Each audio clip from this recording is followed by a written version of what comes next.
Jobs.com. I'm not holding the book the right way. This is a great way to start our live interview with John Davis, the author of Around the Corner, Reflections on American Wars, Violence, Terrorism, and Hope. It was a great time to be reflecting on this. John brings a career as a counterintelligence officer in the U.S. military and a lot of experience to this conversation. He is joining us over the phone.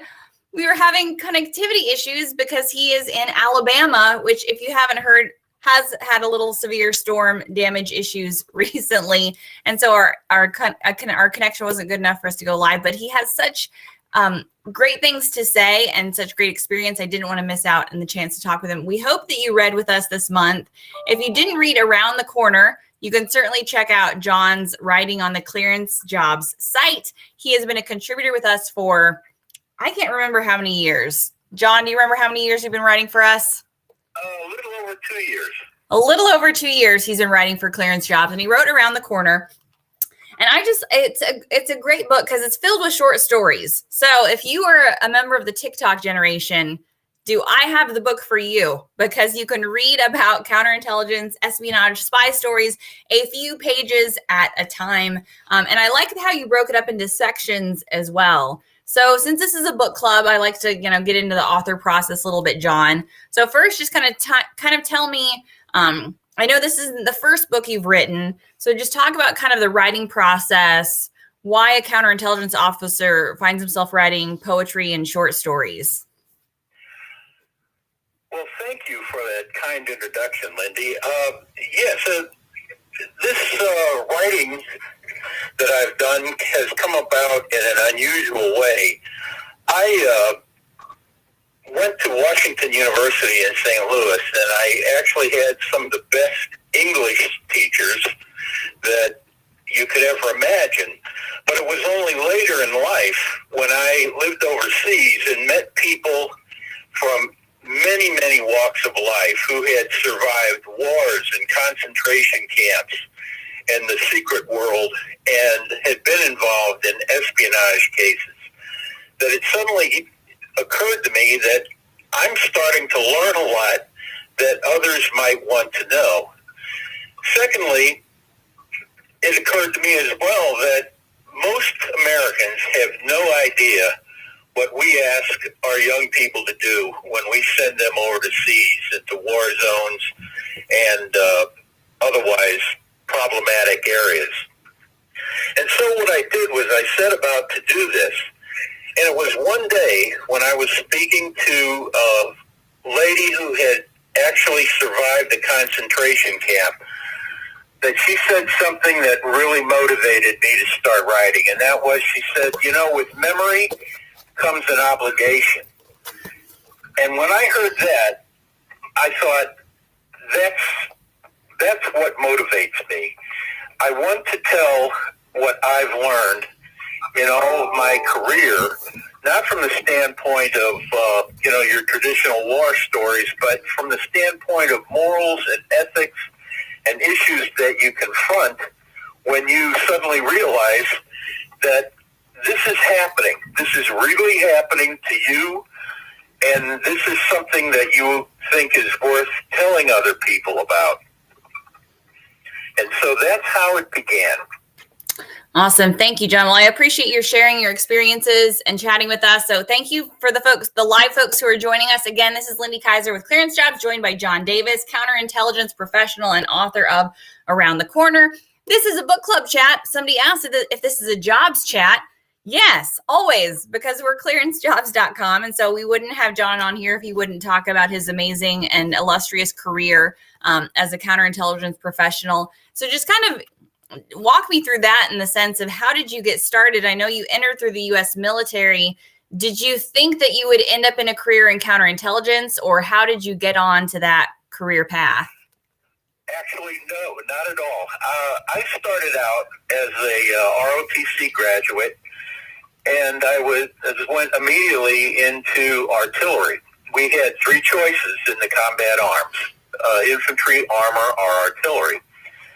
So I went into that, and I did fairly well. I was, offered various positions until my obligation came up, and was about time to start wondering whether I would stay in the military or not. And it was at this time I got a call from my branch manager who said, "Are you still interested in languages?" And I was surprised because I had studied Spanish throughout high school and college and had put it down on a document 4 years previous when I had first come in. And I said, "Well, yeah, I'm still very much interested." And he says, "Would you consider sticking around if you got to go to the Defense Language Institute and study German?"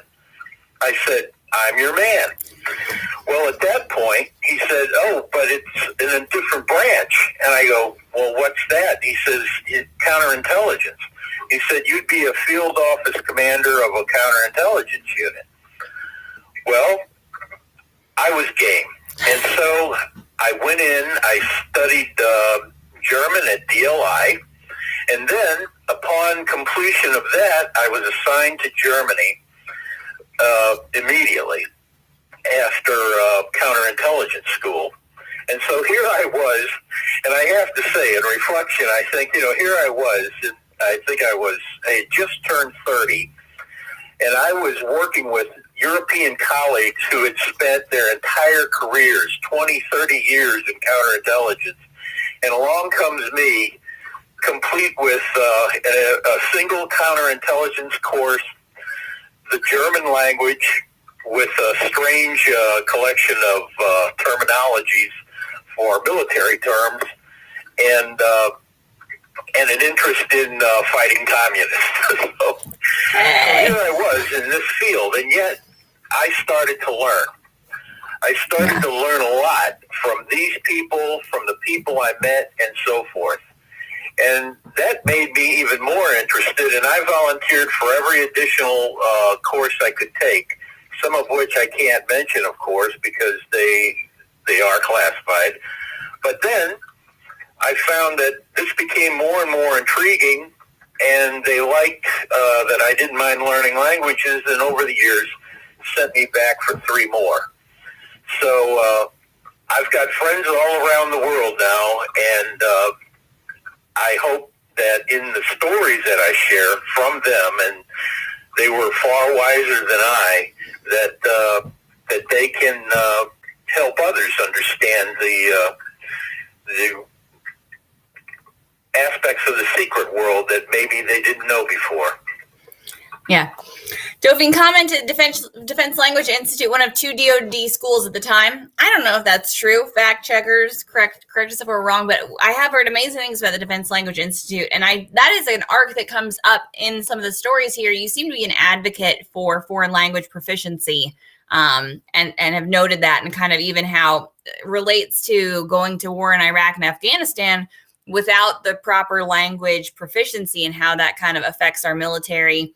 And we see that now, our dependence on translators and those close relationships that service members have formed. That's why it's been a heartbreaking few weeks for a lot of folks who have served. And it's because we have a heavy dependency on our partners overseas. And then again, a lot of it for those language capabilities. So maybe speak to kind of what that experience was like. Foreign language proficiency. Do you still consider it as important? Do you think that have we learned our lesson, or are we investing more in making sure that service members and the intelligence community is proficient in languages and has those skills? Or Yes, you're absolutely right that I am an extremely strong advocate. I've written about this subject many times for various professional journals, and I advocate strongly that we train Americans to speak foreign languages. And here's the reason why. I was at a conference one time, and we were supporting various activities in Afghanistan and Iraq. And the general was up there talking about the topic that he had come to talk about, and he talked about his translator. And it was only incidentally that he mentioned the translator and how he was involved in literally everything that he did. Well, after his presentation, I went up to him and I asked him, I said, "Did you ever completely trust your foreign translator?" And he said, "Nobody's ever asked me that." I said, well, really, did you? And he said, I can't say I absolutely did. And I said, not that these aren't some of the finest people on earth. Our translators spent their lives, risked their lives to help us. However, at the end of the day, I go back to what General Stilwell did. He was a linguist. He was a Chinese linguist during the Second World War. And he was asked to advise President Roosevelt on what was really going on in that country. Because Roosevelt and then later Truman didn't know. And they were not being properly advised, they felt, because the only information they were getting was directly from foreign nationals involved in the issue. And I think that has a lot of bearing on what we're learning about Afghanistan today. But anyway, what happened was he sought around and found 3 U.S. Army officers who spoke fluent Chinese and sent them to 3 parts of China. And he said, come back with the ground level truth. Tell me what's really happening out there, because I want to know. And so what they did was they went out, they found out the ground level truth, and it wasn't what the political powers that be were thinking. They found out that there was great problematic issues going on with the side that we were backing during the, particularly leading up to the Chinese Civil War. So that's why I say a language skill is extremely important, particularly for people in the intelligence world.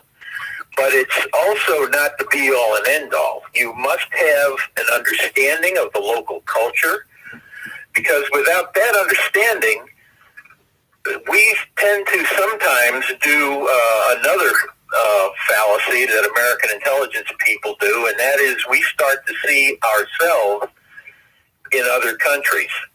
We start to think that every nation has experienced the Enlightenment. Every nation has experienced what it means to fight Hitler and fight Stalin. That's not really true. And a lot of times what we mean by freedom and liberty is not necessarily what's understood by other countries. I could go on, but you see my point. I'm trying to give Americans a ground truth as best we can understand it from an American point of view, but in the hopes that that American, by speaking this foreign language, can better understand the culture in which we involved ourselves in a war or a conflict. Yeah, I mean, I think what you get from your writing on the clearance job site and also through the book, is the kind of successful counterintelligence involves an awareness of history, of culture. So I think, it's not brute force intelligence. It's very nuanced intelligence. And there's a lot of history kind of running through these books.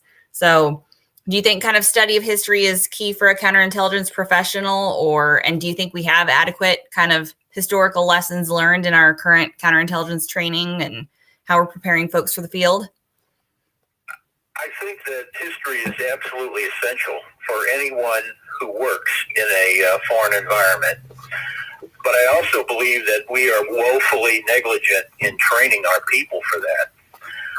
One of the things that came about, I think it was based on General Petraeus's introduction of his field manual on counterinsurgency, was an emphasis on the ways of the local people.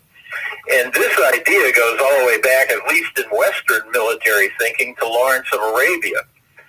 I think one of my most valuable moments, I was sitting calling in artillery fire for a long exercise that we had at Fort Campbell one day, while at the same time reading Seven by Lawrence of Arabia.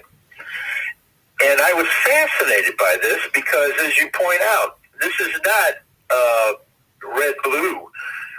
you have to really understand the people you're working with. You have to understand a tribal mentality.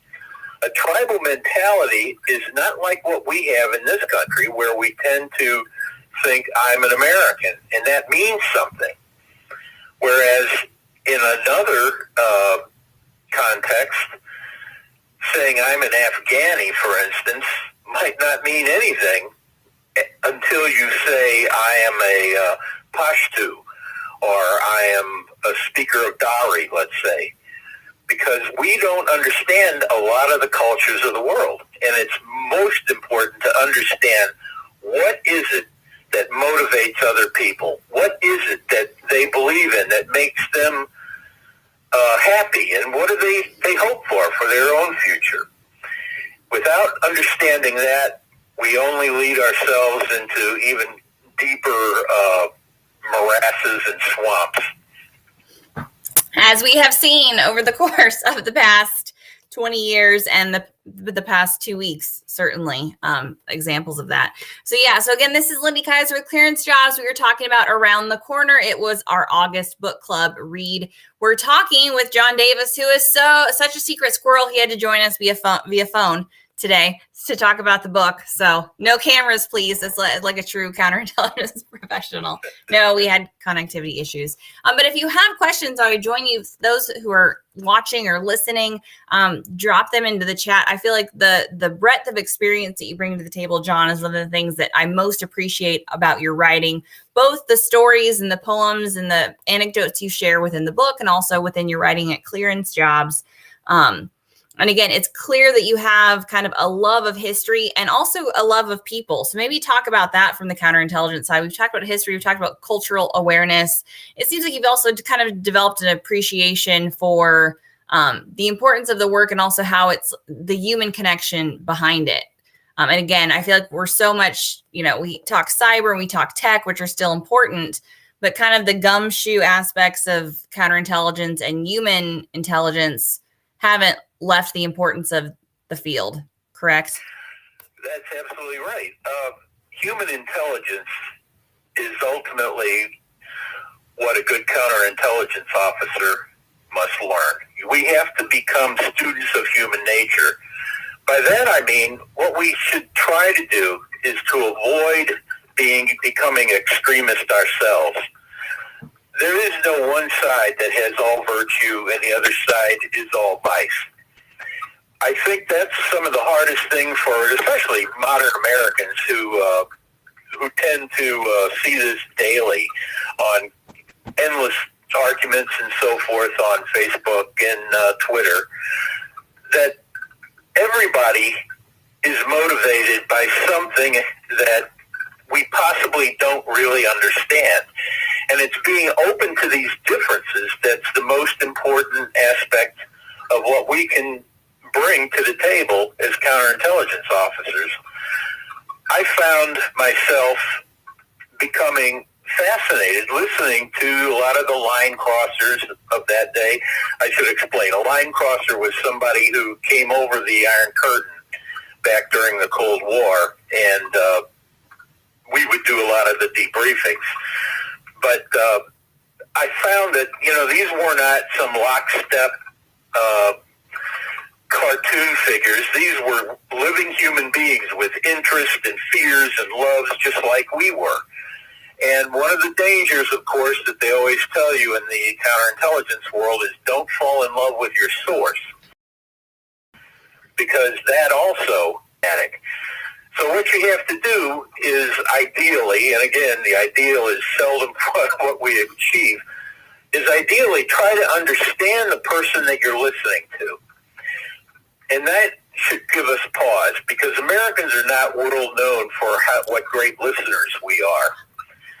We are not patient observers. We tend to be act now, think later. And a lot of times that gets us into great, great problems. And the only thing that allows us to stay in some of these games is that we have piles of money to throw at a problem. And so what I've always recommended is listen to your source.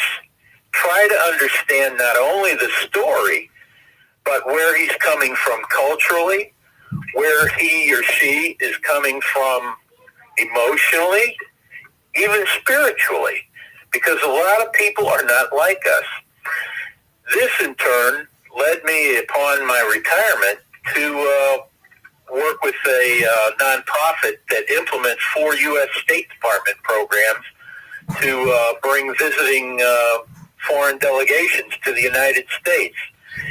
It certainly made my life much happier, much broader, and I think helped me to understand things a lot more. And to, in the case of our government, to offer what I hope are some prudent and thought through advice over the years. Awesome. Well, again, Lindy Kaiser, Clearance Jobs, speaking with John Davis, author of Around the Corner and Clearance Jobs contributor. Big takeaway here, people. Pay attention to what you put on a government form, because if you indicate you have an interest in languages, 4 years later, they might recruit you for a counterintelligence career. So that's good for our clearancejobs.com audience. I always say, be careful filling out the SF-86. Here you have it. Launch a successful and very interesting career. And again, loved the book. So we've heard a couple people who have bought it just from this chat. So we appreciate hearing that too. It's definitely very interesting and worthwhile. And I think it's, I feel like it was therapeutic to read even these past few weeks that we've been kind of reading about Afghanistan, and just to know, again, we are part of a bigger story and a bigger history. And there's always more to tell. And so thank you for telling us what you could, John. I so appreciate it and appreciate your time. Any last thoughts for me? No, it's just that I would encourage anyone, just as my Spanish teacher encouraged me on a St. Louis rainy afternoon. He said, "You know what, John?" He says, "You do pretty well in languages, in Spanish." He said, "If you continue in this language study, it'll change your life." And he was absolutely true. It certainly changed my life, and I would recommend that anyone thinking to go into this sort of a field, don't be afraid. Step out into the deep end and see what happens. You'll change your life for the good. And please don't forget, you'll develop memories, but with those memories come obligations to others. Awesome. Thank you, Lindy. Memories and obligations. I love that. Thank you so much, John. Thank you those who tuned in. You can read more at Around the Corner and over at clearancejobs.com. Thank you, John. Thank you, Lindy. Take care. Bye-bye.